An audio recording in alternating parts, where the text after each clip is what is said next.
नमस्कार, स्वागत है आपका सुनो कहानी में।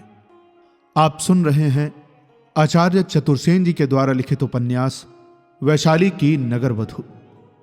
कहानी के पिछले भाग में हमने जाना वर्षकार और आर्य मातंगी का परिचय।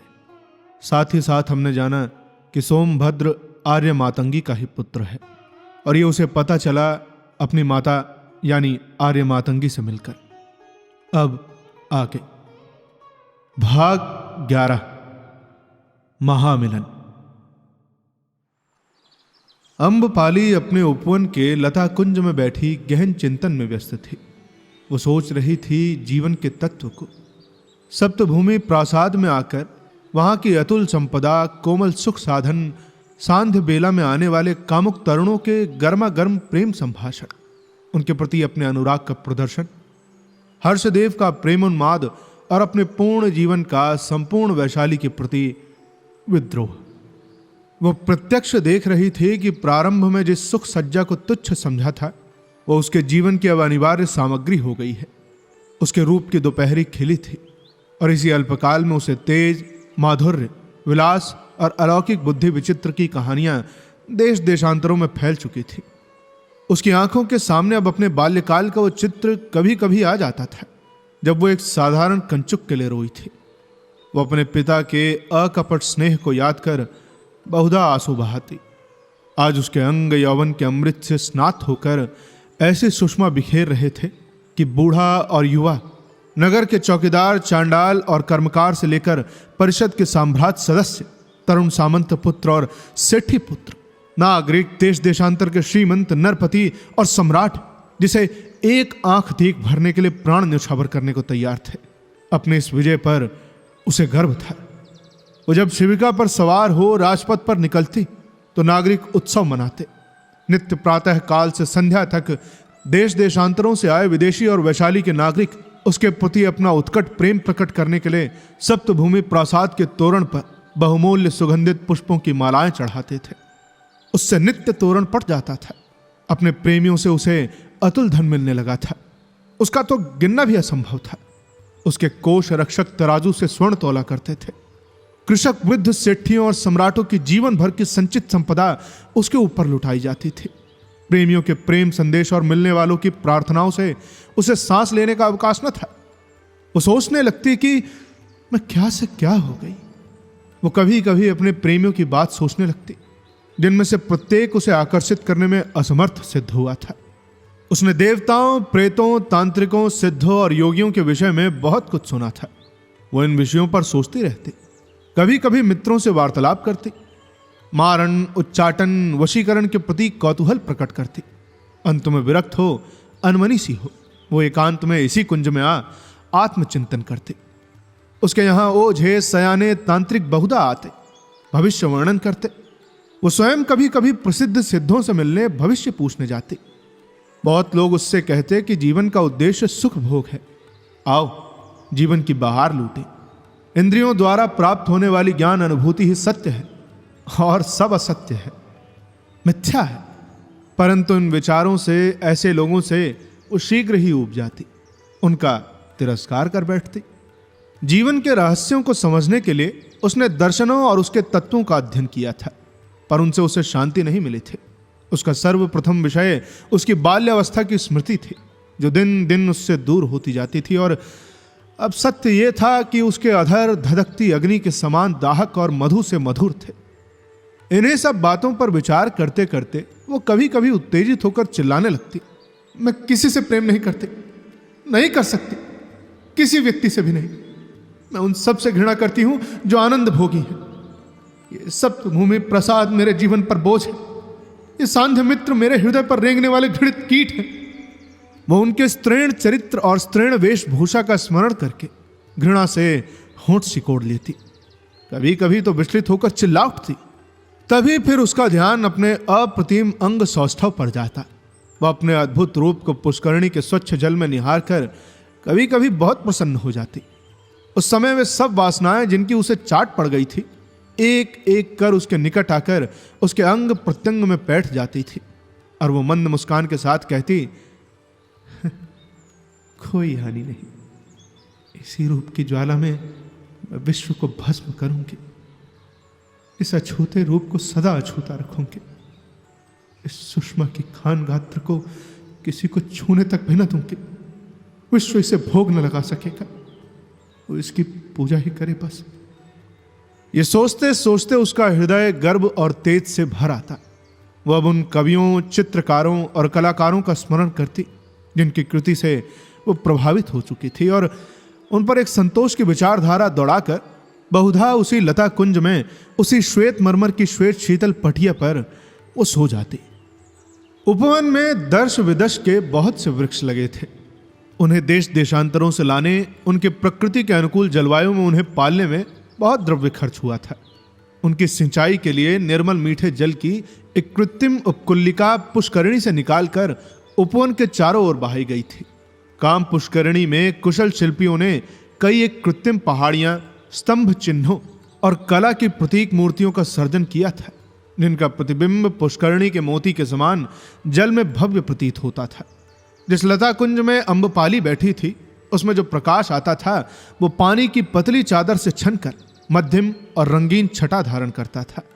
कुंज में एक हाथी दांत का महार्घ झपर खट भी था, जिसके दुग्ध फेन शमशैया पर कभी कभी अम्बपाली सुख की नींद लेती थी। रत्न जटित स्वर्ण के धूप दानों में वहां कीमती सुगंध द्रव्य सदा जलते रहते थे। बड़े बड़े आधारों में दुर्लभ रंग बिरंगे पौधे सजाकर रखे गए थे। कुछ के फूल उदय रंग के थे, कुछ के पीत और कुछ के नील वर्ण। ऐसा ही वो अद्भुत लता कुंज और उपवन था। एकाएक आंख खुलने पर उसने देखा उस सुरक्षित लता कुंज में एक प्रभावशाली पुरुष उसके सामने खड़ा है। उसकी अवस्था तरुणाई का उल्लंघन करने लगी है, परंतु उसका गौर वर्ण तेजस्वी मुख सूर्य के समान देदीप्यमान है। उसके सघन काले बाल काक पक्ष के रूप में पीछे को सवारे हुए हैं। प्रशस्त वक्ष और प्रलंब पुष्ट बाहु बहुमूल्य दुकुल से आवृत है। अधोअंग में कोमल पीत कौशेष सुशोभित है। उसकी सघन काली मूछें उसके दर्शनीय मुख पर अद्भुत शोभा विस्तार कर रही हैं। कानों में हीरक कुंडल और कंठ में गुलाबी आभा के असाधारण दुर्लभ मुक्ता सुशोभायमान है। उसके बड़े बड़े काले चमकीले नेत्रों और उत्फुल्ल सरस ओष्ठों से आनंद, विलास और प्रेम की अट्टू धारा प्रवाहित हो रही है। उसके एक हाथ में महार अप्रतिम वीणा है। अम्बपाली जैसे हड़बड़ाकर उठ खड़ी हुई। उसने आश्चर्यचकित होकर उस पुरुष पुंगव की ओर देखा। अनायास ही उस पर उस पुरुष का प्रभाव छा गया। वो अम्बपाली जो आज तक किसी पुरुष से प्रभावित नहीं हुई थी, इस पुरुष को देखकर क्षण भर जड़ स्तंभित रह गई।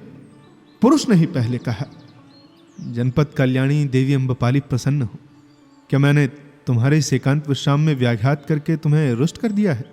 नहीं नहीं, परंतु आप भंते यहाँ इस सुरक्षित कोष्ठ में बिना अनुमति कैसे आ पहुंचे? क्या प्रहरी सो गए हैं क्या, या आपने उन्हें अपनी माया से मोहित कर दिया है? नहीं कल्याणी, मैं तो अदृश्य होकर आकाश मार्ग से आया हूं। बेचारे प्रहरी मुझे देख नहीं सके। अम्बपाली आश्चर्य मूढ़ होकर बोली, किंतु आप हैं कौन भंते? क्या आप गंधर्व हैं क्या? नहीं भद्रे, मैं मनुष्य हूं। परंतु आपका ऐसा आगमन? मुझे सिद्धियां प्राप्त है। मैं लोपार्जन विद्या और खेचर विद्या जानता हूं। अम्बपाली खड़ी हो गई। उसने पूछा, तो वो तो आप साधारण पुरुष नहीं है। महानुभाव, आपके कोई देव, दानव, यक्ष मुझे ठगने आए हैं क्या? नहीं जनपद कल्याणी, मैंने तुम्हारे अप्रतिम रूप, लावण्य, असहज तेज, दर्प और लोकोत्तर प्रतिभा की चर्चा अपने देश में सुनी थी। इसी से केवल तुम्हें देखने में बहुत दूर से छद्मवेश में आया हूं। अब मैंने जाना कि सुनी हुई बातों से भी प्रत्यक्ष बहुत बढ़कर है। तुमसी रूपसी बाला कदाचित विश्व में दूसरी नहीं है। अम्बपाली का कौतूहल कुछ कम हो गया और उसका साहस लौट आया था। उसने अपने रूप लावण्य की प्रशंसा सुन कहा, भंते, औरों की प्रशंसा करने और अपना गुप्त प्रेम प्रदर्शन करने में आप वैसे ही कुशल हैं जैसे अदृश्य रूप में आकाश मार्ग द्वारा किसी स्त्री के एकांत आवास में पहुंच जाने में। किंतु भद्र अम्बपाली, मेरे हृदय में तुम्हारा असाधारण प्रेम बहुत प्रथम घर कर गया था। तुम मुझे जीवन और आत्मा से भी अधिक प्रिय हो। भंते भंते, जरा संभल कर इस प्रेम मार्ग पर कदम रखिए। कदाचित वहां आपकी खेचर सिद्धि और लोपाकझन माया काम न दे सकेगी। हे भद्रे, प्रेम के सत्य मार्ग से सारी ही सिद्धियां तुच्छ हैं। किंतु मेरा प्रेम वासना की आग में जलता हुआ नहीं है। मैं तो तुम्हें फलों की सुवासित मदिरा की अपेक्षा अधिक नित्य अमर और अखंड समझता हूं देवी अम्बपाली। ओह तो बनते आपका यह प्रेम कुछ अलौकिक सा प्रतीत होता है। अम्बपाली ने मुस्कुरा कर कहा, बनते इस कोरी प्रशंसा से मेरे हाथ क्या आएगा, लेकिन प्रेम प्रेम का व्यवसाय करते यद्यपि मुझे अधिक काल नहीं बीता, फिर भी मैं अब और किसी नवीनता की आशा नहीं करती। आपकी बातें दार्शनिकों जैसी हैं, किंतु भंते प्रेम का रहस्य दार्शनिकों की अपेक्षा प्रेमी जन ही अधिक जानते हैं। वैशाली की जनपद कल्याणी देवी अम्बपाली से मैं ऐसे ही प्रत्युत्तर की आशा करता था, परंतु भद्रे तुम्हें वशीभूत करने की एक और वस्तु मेरे पास है। वो क्या भंते? भद्र पुरुष ने महर्ष वीणा का आवरण उठाया। उस पर आश्चर्यजनक हाथी दांत का काम हो रहा था और वो दिव्य वीणा साधारण वीणाओं से अद्भुत थी। अम्बपाली ने आश्चर्यचकित होकर कहा, निश्चय ये वीणा अद्भुत है, परंतु भंते आप मेरा मूल्य इसमें आंकने का दुस्साहस मत कीजिए। इसका तो अभी फैसला हो जाएगा जब इस वीणा वादन के साथ देवी अम्बपाली को अवश्य नृत्य करना होगा। अवश्य नृत्य? निश्चय, असंभव, निश्चय ही। आगंतुक रहस्यमयी पुरुष वहीं श्वेत मरमर के पीठ पर बैठ गए। उन्होंने वीणा को झंकित किया। अम्बपाली मूढ़वत बैठी रही। 1 ग्राम 2 ग्राम पर जब उस आश्चर्य पुरुष की उंगलियां नृत्य करने लगीं और वातावरण में वीणा का स्वर भर गया, तो अम्बपाली जैसे मत्त होने लगी। उसे अपने चारों ओर एक मूर्तिमान संगीत, एक प्रिय सुख स्पर्शी घोष, एक सुषमा से ओतप्रोत वातावरण प्रतीत होने लगा। वीणा बज रही थी, उसकी गति तीव्र से तीव्रतर होती जा रही थी। अम्बपाली को ऐसा प्रतीत हो रहा था कि तंतुवाद्य के कंपन से जो स्वर लहरी उत्पन्न हो रही है, वो उसके चर्म कूपों को भेद कर उसके रक्त में प्रविष्ट हो रक्त को उत्पन्न कर रही है। उसका मुंह लाल हो गया, नेत्रों में मद छा गया, गात्र कांपने लगा। वो अपनी संपूर्ण सावधानता से उस पुरुष पुंगव के असाधारण वीणा वादन को विस्फारित नेत्रों से देखती रही। एकाएक ही वादक ने उंगलियों की गति में हेरफेर किया और तब अम्बपाली ने मूढ़ होकर देखा कि वीणा एक ही काल में 3 ग्रामों में बज रही है। ऐसा तो न देखा न सुना था। कुछ ही क्षणों में अम्बपाली विवश हो गई। उसे ऐसे प्रतीत हुआ मानो उसके शरीर में रक्त के स्थान पर जलती हुई मदिरा बह रही है और वो अब स्थिर नहीं रह सकती। वो टकटकी बांधकर वीणा पर विद्युत वेग से थिरकती उंगलियों को देखते देखते अचेत सी हो गई। अब उसे ऐसा प्रतीत हुआ उसका मृदुल गात्र ही वीणा के रूप में झंकृत हो रहा है। उसी अचेतना अवस्था में उसने उठकर नृत्य करना आरंभ कर दिया। पहले मंद, फिर तीव्रतर, और अब उन उंगलियों में, उन चरणों में प्रगति की होड़ बधी थी। नृत्य और वादन एकीभूत हो गया था। वादक की उंगलियां और नर्तकी के चरण चाप एक मूर्त हो गए थे। कौन नृत्य कर रहा है, कौन वीणा वादन और कौन उस अलौकिक दृश्य को देख सुन रहा है, अब यह नहीं कहा जा सकता था। धीरे धीरे अम्बपाली अवश होने लगी और वादक की उंगलियां भी विराम पर आने लगी। अम्बपाली धीरे से एक लता गुल्म पर झुक गई और महापुरुष ने महर्ष वीणा रखकर उसे हाथों ही में उठाकर श्वेत मरमर की पीठिका पर लिटा दिया। धीरे धीरे अम्बपाली ने आंखें खोली। आगंतुक महापुरुष ने मुस्कुरा कर कहा, देवी अम्बपाली की जय हो। मैं परास्त हो गई भंते। भद्रे, प्रेम में जय पराजय नहीं होती। वहां तो 2 का भेद नष्ट होकर एकीकरण हो जाता है। किंतु भंते, जो कुछ अनुभूति मुझे इस समय हुई है वो अभूतपूर्व है। क्या आप स्वयं गंधर्वराज चित्ररथ अलकापुरी से मुझे कृतकृत्य करने पधारे हैं? बताइए ना। भद्रे, मैं उदयन हूं। आप कौशाम्बीपति महाराज उदयन हैं? देव, अज्ञान में हुई मेरी अविनय को क्षमा करें। सत्य प्रेम में अविनय विनय नहीं होती भद्रे। देव कैसे 3 ग्रामों में एक ही काल में वीणा वादन करने में समर्थ है? ऐसा तो त्रिलोकी में कोई पुरुष नहीं कर सकता है। और ना ही त्रिलोकी में कोई जीवधारी वैशाली की जनपद कल्याणी अम्बपाली के समान 3 ग्रामों की ताल पर नृत्य कर सकता है। किंतु देव, वो नृत्य मैंने अवश्य अवस्था में किया है। क्या अब मैं फिर वैसा ही नृत्य कर सकती हूँ? यदि फिर वैसा ही वीणा वादन हो तो क्या पता। किंतु देव, इस वीणा से तो जड़ जंगम सभी अवश्य हो जाते हैं, तुम्हारे अप्रतिम नृत्य से भी कल्याणी। तो देव, आपको छोड़कर और भी कोई मनुष्य है क्या जो इस प्रकार वीणा वादन कर सकता है? है, केवल गंधर्वराज चित्ररथ, जिन्होंने वीणा अपनी संपूर्ण विद्या सहित मुझे दी थी। देव कौशाम्बीपति, क्या मैं फिर एक बार आपसे वैसे ही वीणा वादन की प्रार्थना कर सकती हूँ क्या? नहीं भद्रे, परंतु अब दिव्य नृत्य कभी न भूलोगे। जब भी 3 ग्राम में ये वीणा कोई बजाएगा तुम ऐसे ही अलौकिक नृत्य कर सकोगे। तो देव, आप क्या अपने शिष्य अम्बपाली का आज आतिथ्य ग्रहण करेंगे? नहीं भद्रे, मैं जैसे आया था वैसे ही गुप्त भाव से चला जाऊंगा। तो क्या अम्बपाली आपका कोई प्रिय कर सकती है क्या? वो तो तुम कर चुकी प्रिय, मैं अपना प्राप्तव्य पा चुका। किंतु देव, हो भद्रे, क्या मैंने नहीं कहा था कि मेरा प्रेम वासना की अग्नि से जलता हुआ नहीं है? मैंने तुम्हें देखकर नेत्र सार्थक किए और तुम्हारा वो देव दुर्लभ नृत्य अपनी वीणा ध्वनि के साथ अंगीभूत कर लिया। इतना बहुत है। देव कौशाम्बीपति, जब संपूर्ण जनपद मेरे चरणों में आंखें बिछाता है, लाखों प्राणधारी इन चरणों का चुंबन करने को, अपने प्राण भेंट करने को उत्सुक है। मेरी प्राप्ति के लिए जनपद में होड़, ईर्ष्या, निराशा और अभिलाषा का इतना संघर्ष हुआ है कि इसके बोझ में पर्वत भी धसक जाएगा। तब क्या मैं आपका कुछ भी प्रिय नहीं कर सकते? क्यों नहीं भद्रे? अम्बपाली, यदि मेरा प्रिय करना चाहती हो तो मेरी यह साधारण स्नेह भेंट स्वीकार करो, जिसे एक बार तुम अस्वीकार कर चुकी हो। यह कहकर महाराज उदयन ने अपने कंठ से वो अलौकिक मोतियों की माला उतारकर अम्बपाली के गले में डाल दी। अम्बपाली ने कहा, अनुग्रहित हुई, किंतु क्या मैं अपना कौतूहल निवेदन करूं क्या आपसे? कहो भद्रे, क्या मुझसे कोई स्त्री आपने देखी है कभी? देखी है, पर तुमसे श्रेष्ठ नहीं कल्याणी। कौन है वो? गांधार कन्या कलिंग सेना। उसमें त्रुटि क्या है? तीनों ग्रामों पर नृत्य नहीं कर सकती। क्या वो देव के सानिध्य में है? नहीं भद्रे, मैं उसे प्राप्त करके भी प्राप्त न कर सका। प्राप्त करके भी प्राप्त न कर सके देव? ऐसा ही हुआ भद्रे। कैसे देव?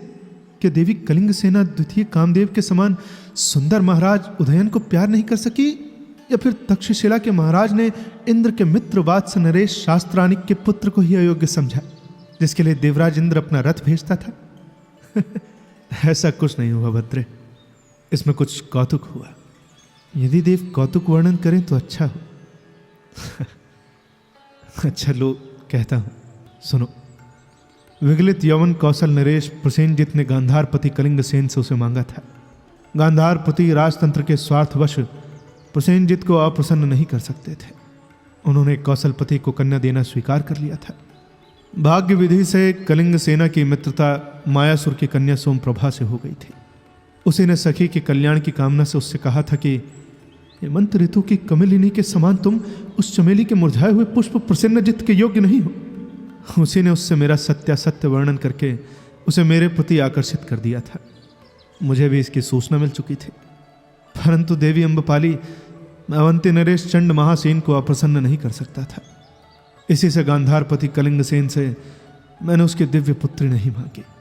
अम्बपाली ने हंसकर कहा, तो देव को महादेवी वासवत्ता का भी तो लिहाज करना उचित था, जिन्होंने शकुंतला और उषा से भी बढ़कर साहस किया है। परंतु क्या सुधी कलिंग सेना बहुत सुंदरी है? भद्रे अम्बपाली, विश्व की स्त्रियों में तुम ही उसकी होड़ ले सकती हो, केवल नृत्य को छोड़कर, जिसमें तुम उससे आगे बढ़ गई हो। परंतु मैं असुर की कन्या की मित्रता से वो अक्षय यौवना हो गई है। असुर नंदिनी ने उसे विंध्य गर्भ में स्थित मायापुरी में ले जाकर दिव्योषध भक्षण कराया है तथा माया के यंत्रों से भरा पिटक भी दिया है। इससे तो वो अद्भुत कर्मिणी हो गई है। एक दिन वो अपनी सखी असुर नंदिनी की सहायता से इन्हीं यंत्रों के विमान पर चढ़कर कौशंबी में आ गई। तो देव, ये तो घर बैठे गंगा आई।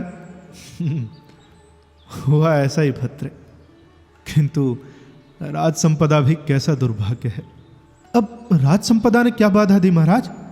जो ही मैंने सुना कि गांधार कन्या कलिंग सेना स्वयंवर की इच्छा से आई है, मैंने आर्य योगांधरायण को उसका सत्कार करने और विवाह का मुहूर्त देखने को कहा। परंतु आर्य योगांधरायण ने सोचा कि त्रैलोक्य सुंदरी कलिंग सेना पर आसक्त होकर राजा मोह में फंस जाएगा और फिर देवी वासवदत्ता संतप्त हो शोक में प्राण दे देंगे। पद्मावती भी उनके बिना नहीं रह सकेंगे। इससे चंड महासेन और महाराज प्रत्युद दोनों ही शत्रु हो जाएंगे। इन्हीं सब बातों को विचार करके उन्होंने देवी कलिंग सेना के सत्कार निवास को तो समुचित प्रबंध कर दिया, परंतु विवाह में टाल मटोल करते रहे। उन्होंने कौशलपति और गांधार राज दोनों को ही सूचना दे दी। कौशलपति ने सैन्य भेजकर गांधार राज को विवश कर दिया। कौशलपति को नाराज करने के सामर्थ्य गांधारपति में नहीं थे। वे न उसकी सैन्य का सामना कर सकते थे और न सुदूर पूर्व के व्यवहार वाणिज्य का मार्ग बंद होना ही सहन कर सकते थे। जब विवश होकर उन्होंने पुत्री को अपनी कठिनाई बताई तो देवी कलिंग सेना ने पिता और जनपद के स्वार्थ रक्षण के लिए अपनी बलि दे दी और विगलित यवन प्रसेनजित से विवाह करना अंगीकार करने वे श्रावस्ती चली गई। यही है बस। तब तो पूजा करने योग्य है देवी कलिंग सेना देव। वो तो है ही भद्र, परंतु जनपद के लिए आत्मबलि देने वाली पुजार अकेली देवी कलिंग सेना ही नहीं है। ये मेरे सामने देवी अम्बपाली भी है। देव कौशाम्बी पति के इस अनुग्रह वाचन से आप्यायित हुई। अच्छा तो भद्रे, अब मैं जाता हूँ, तुम्हारा कल्याण हो। अच्छा, मेरा यह अनुरोध रखना, किसी भी मनुष्य के सम्मुख ये दिव्य नृत्य न करना जब तक कि 3 ग्रामों में वीणा वादन करने वाला कोई पुरुष न मिल जाए। समझी ना? ऐसा ही होगा महाराज। उदयन तत्क्षण अंतर्धान हो गए। अम्बपाली विमूढ़ भाव से आश्चर्यचकित हो उसे श्वेत मरमर की पीठ पर बैठी देखती रही। अब कहानी में आगे क्या होता है ये जानने के लिए आपको इंतजार करना पड़ेगा इसके अगले भाग का। जल्द ही मिलेंगे इसके अगले भाग के साथ। तब तक के लिए सुनते रहिए सुनो कहानी की अन्य कहानियां और अपना ख्याल रखिए। धन्यवाद।